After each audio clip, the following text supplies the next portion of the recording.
السلام عليكم ورحمة الله وبركاته. معاكم سمر حماد. برحب بيكم على قناة سمر كروشيه، وأتمنى أن أقدر أقدم لكم فن الكروشيه بشكل مختلف ومميز، وأسأل الله التوفيق في القول والعمل. بسم الله، نبدأ تحفة جديدة. فيديو اليوم من خيوط مكرمية سلسلة أو الإيطان، وهو استغلال لبواقي الخيوط.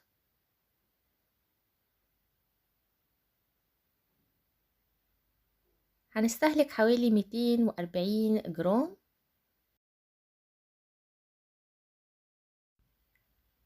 نظرا ان بداية الشنطة باللون الاسود، فهنستبدله بلون افتح لسهولة الرؤية والعمل وراحة العين. هسيب حوالي 15 سنتي. هستخدم ابرة 4 مليمتر، وهبدأ عقدة البداية. هشتغل 10 سلسلة.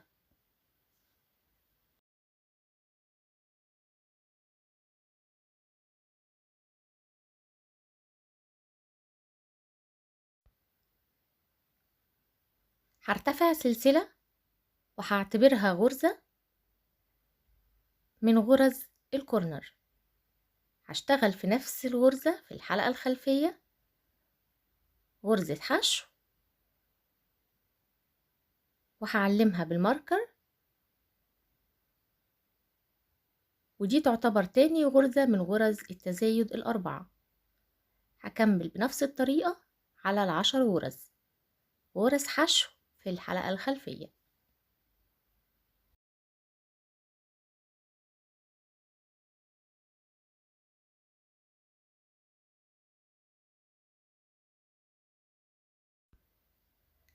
ووصلت للغرزة الأخيرة، واللي المفترض إني هشتغل فيها غرز التزايد، وهي 4 غرز حشو. أول غرزة هعلمها بالماركر،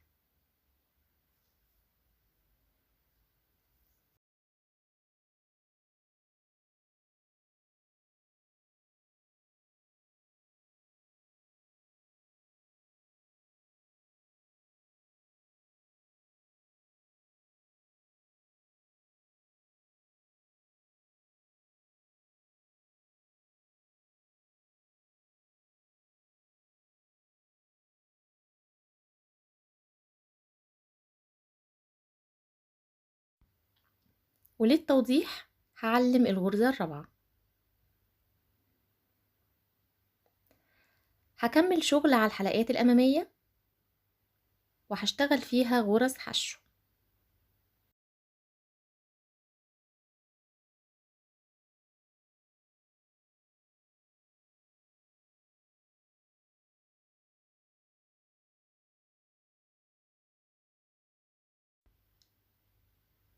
وصلت للغرزة الأولى اللي المفترض اشتغلت فيها غرزتين. هشتغل فيها غرزة حشو، وفي الغرزة التانية حلقتين على الإبرة، بسيب الخيط الأساسي واخد الخيط المتبقي، وابدأ أكون حرف في لغرزة الحشو اللي ارتفعت بيها وقلت ان انا هعتبرها غرزة. بنفس الطريقة احنا شرحنا الطريقة دي اكتر من فيديو على القناة، فاعتقد ان الموضوع هيكون سهل بالنسبة لكم. هكون حرف في لغرزة التزايد، وده هيكون من خلال الغرزة اللي حطيت فيها الماركر.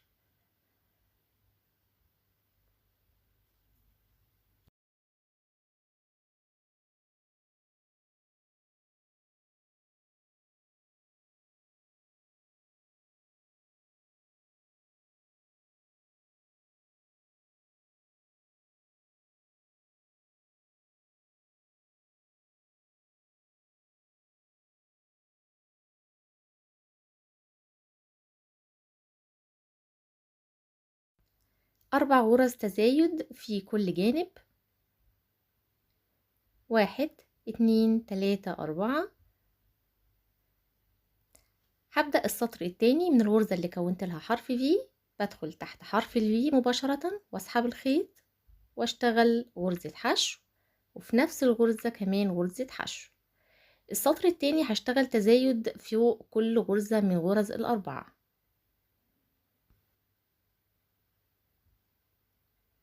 وهعلم بالماركر علشان أحدد منطقة التزايد. هكمل غرز حشو على باقي الغرز إلى أن أصل لأول ماركر يقابلني في منطقة التزايد.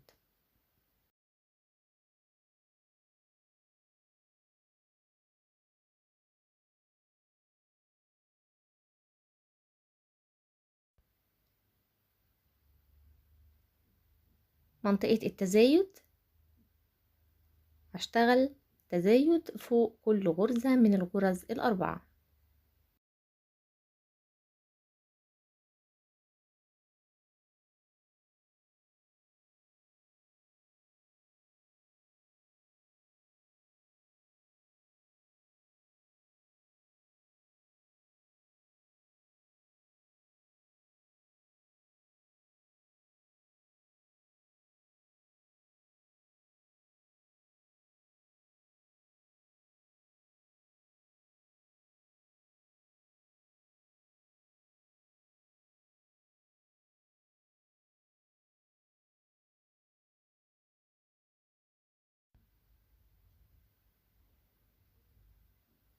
عدد غرز التزايد في السطر الثاني 8.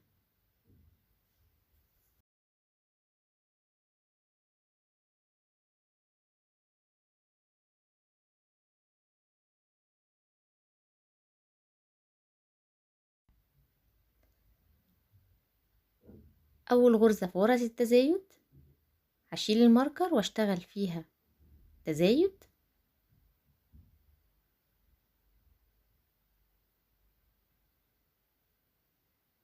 واحط الماركر في أول غرزة. هيتبقى معايا الغرزة الأخيرة واشتغل فيها تزايد، ولكن في الغرزة التانية حلقتين على الإبرة هغير الخيط علشان أقفل وأكون حرف في لأول غرزة في الدور.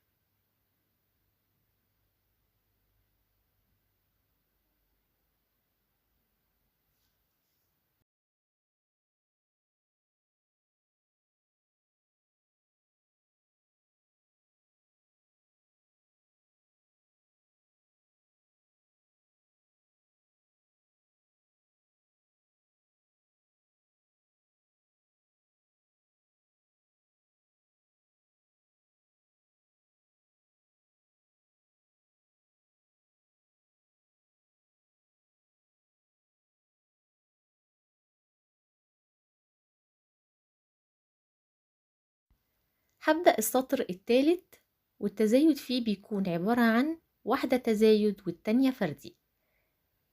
الغرزة اللي أنا بسحبها دي هي اللي كونت لها حرف في. هبدأ من أول منطقة التزايد فردي تزايد فردي تزايد.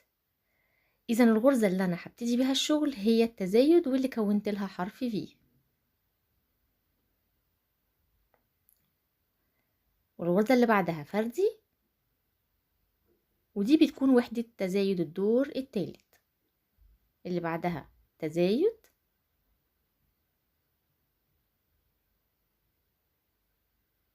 واللي بعدها فردي. واهم حاجة منساش احط الماركر لاني برسم حدود التزايد. هكمل غرز ثبات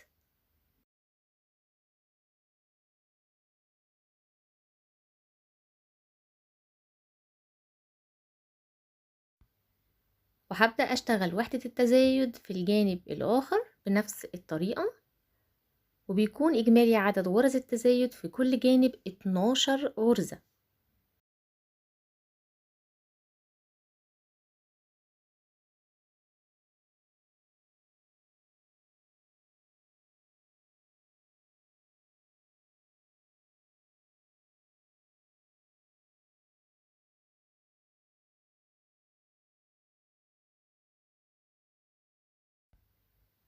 وصلت لأول غرزة في التزايد، تزايد فردي تزايد فردي، وهيقابلني التزايد اللي ابتديت بيه الدور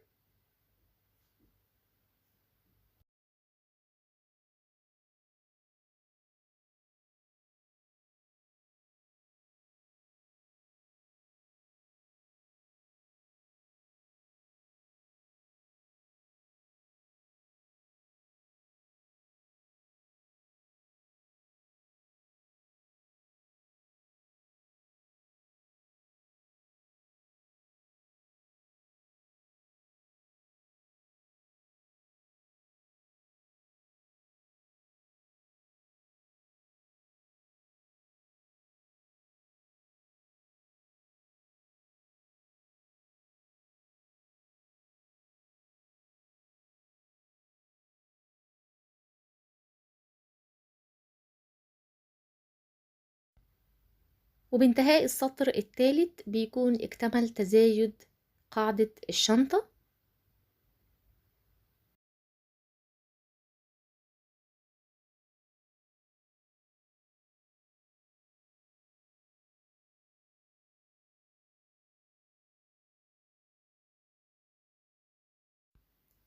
في المرحلة دي ببدأ أركب مسامير لقاعدة الشنطة، هي تعتبر خطوة اختيارية ولكنها إضافة للفينش الخارجي.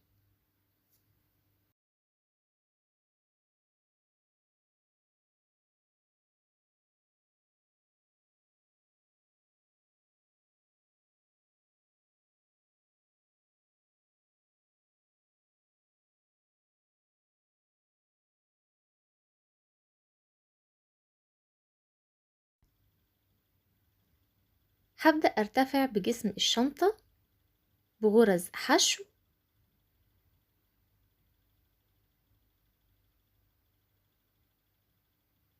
بنفس اللون الأساسي اللي اشتغلت بيه القاعدة. دي كده تعتبر أول غرزة حشو في السطر الرابع.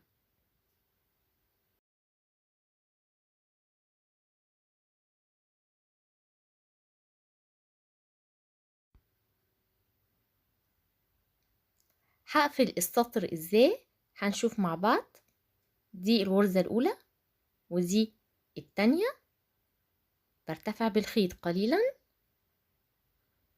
وباجي عند أول حرف فيه من تحته بسحب الحلقة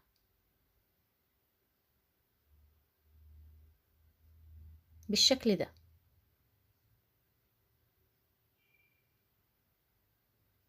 بدخل بالإبرة تحت الحلقة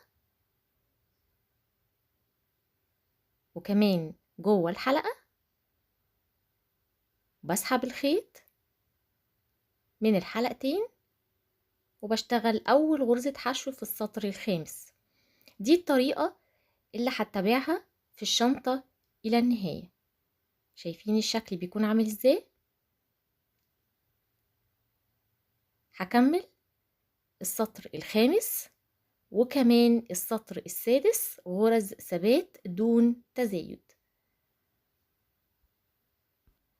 هبدأ السطر السابع مع تغيير اللون،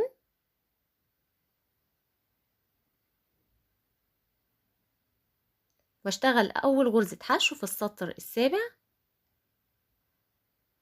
وهحط الخيط الأول على الخيط التاني لأني هستمر بالعمل باللونين دون فصل الخيوط.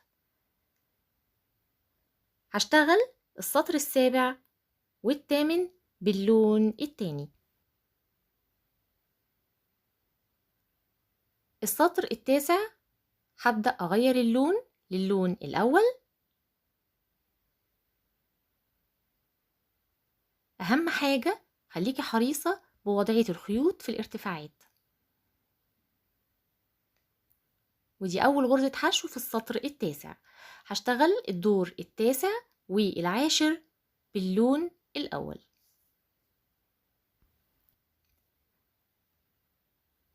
هبدأ الدور ال11 بتغيير اللون للون التاني. أول غرزة حشو في الدور ال11.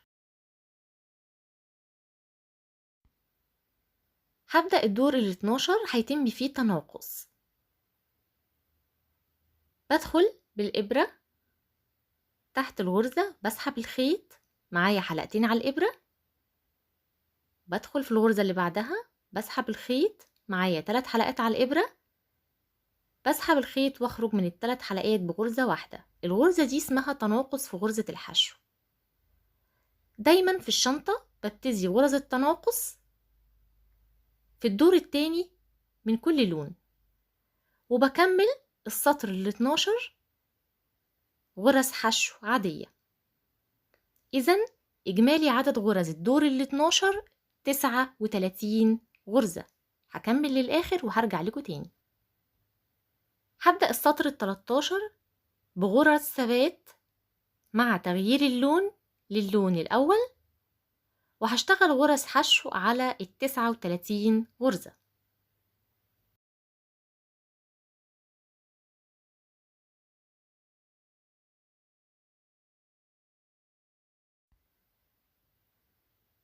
هبدأ السطر ال14 هيتم فيه تناقص، ولكن مع اختلاف المكان. هيتم التناقص في الدور ال14 من الجهة الأخرى للشنطة.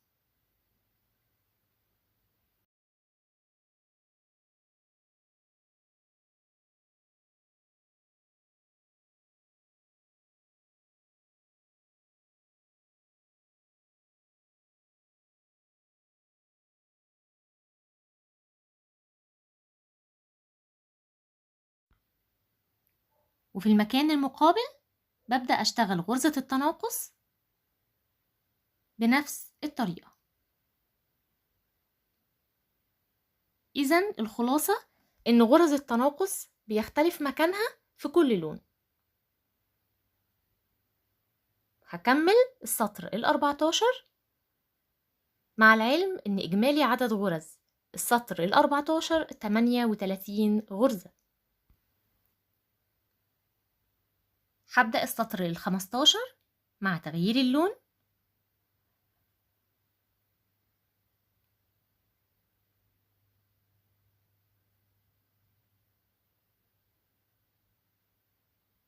وهشتغل غرز ثبات. هبدأ السطر ال16 وهيتم فيه التناقص، واحنا اتفقنا ان تناقص اللون التاني بيكون في المكان بداية ونهاية الشغل، فهيتم عمل غرزة التناقص في المكان ده.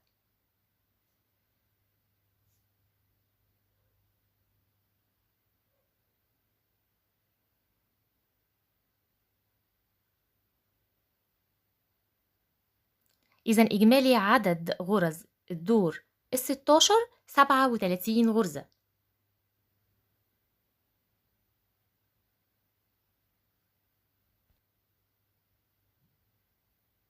هبدأ الدور ال17 مع تغيير اللون،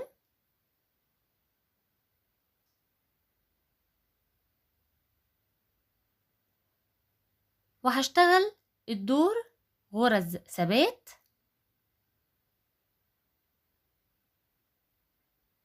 شايفين الفينش ورسم الغرز ده اللي أنا عايزة أوصل له، الفينش الخارجي. هكمل لنهاية الدور غرز ثبات وهرجع لكم تاني. ملاحظين برتفع بالخيوط ازاي؟ كوني حريصة بارتفاع الخيوط. هبدأ الدور ال18 هيتم فيه تناقص، وقلنا التناقص في اللون الأول بيكون في الجهة المقابلة لمنطقة البداية والنهاية وقفل الغرز. هشتغل غرز حشو عادية إلى أن أصل للمنطقة المقابلة وأعمل فيها غرزة التناقص.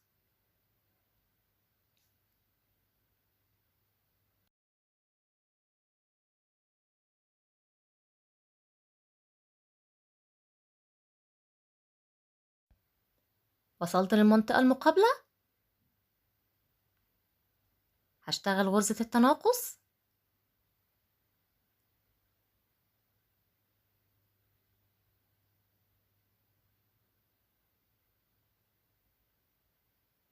وبكده يكون إجمالي عدد غرز الدور ال18 36 غرزة. هكمل.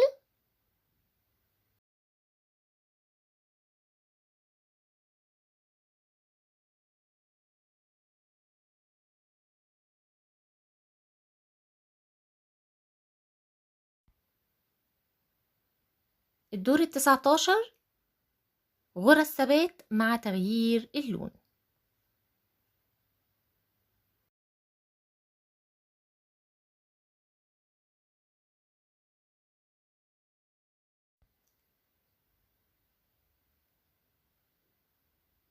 هبدأ الدور ال20 وهيتم فيه تناقص، وقلنا اللون التاني التناقص بيكون في المنطقة دي. بشتغل غرزة كده في الأول، وببدأ أشتغل غرزة التناقص بعدها مباشرة.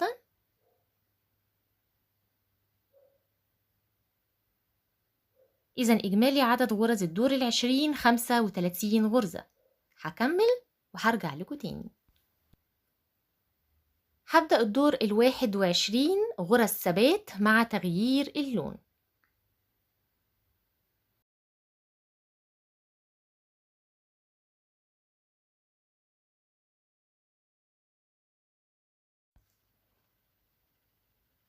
هبدأ الدور ال22 وهيتم فيه التناقص، وبما إني بشتغل باللون الأول إذا التناقص هيتم في الجهة المقابلة لمنطقة بداية ونهاية الغرز.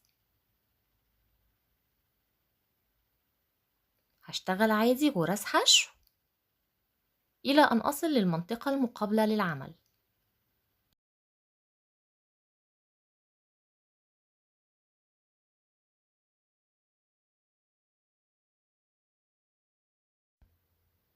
ووصلت لمنطقة التناقص، هيتم عمل غرزة التناقص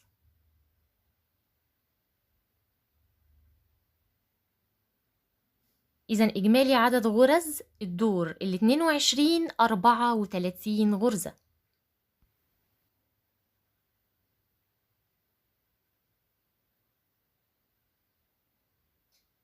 شايفين الشكل؟ ابتدى شكل الشنطة يظهر بشكل أوضح. هكمل السطر وهرجع لكم تاني. هبدأ السطر ال23 غرز ثبات مع تغيير اللون.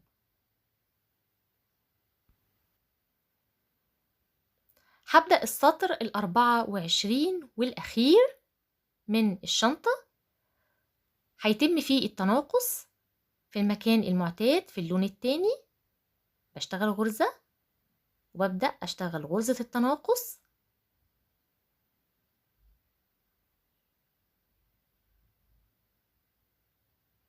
وبغرزة التناقص دي بيكون إجمالي عدد غرز الشنطة 33 غرزة. هكمل السطر ال24 والأخير وهرجع لكم عشان نفنش الشنطة.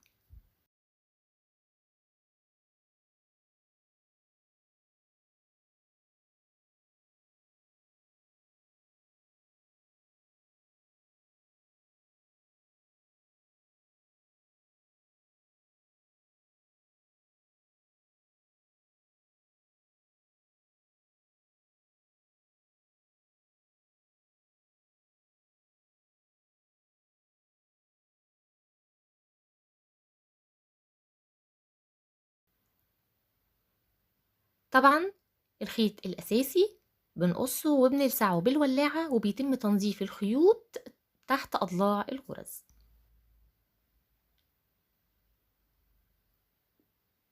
استهلكنا 200 جرام من خيط السلسلة.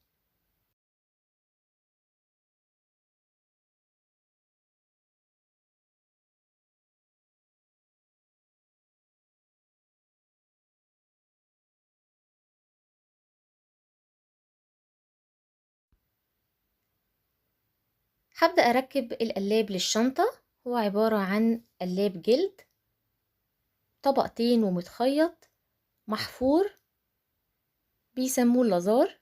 هو جودته عالية جدا، وكمان الأكسسوارز جودتها عالية.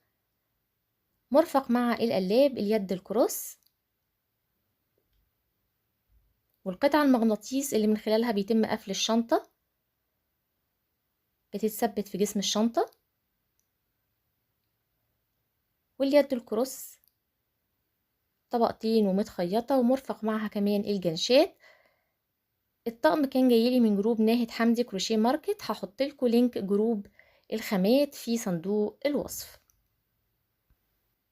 بداية العمل هشتغل غرزتين حشو في كل فتحة من فتحات القلاب مع استخدام مقاس إبرة أقل لسهولة العمل.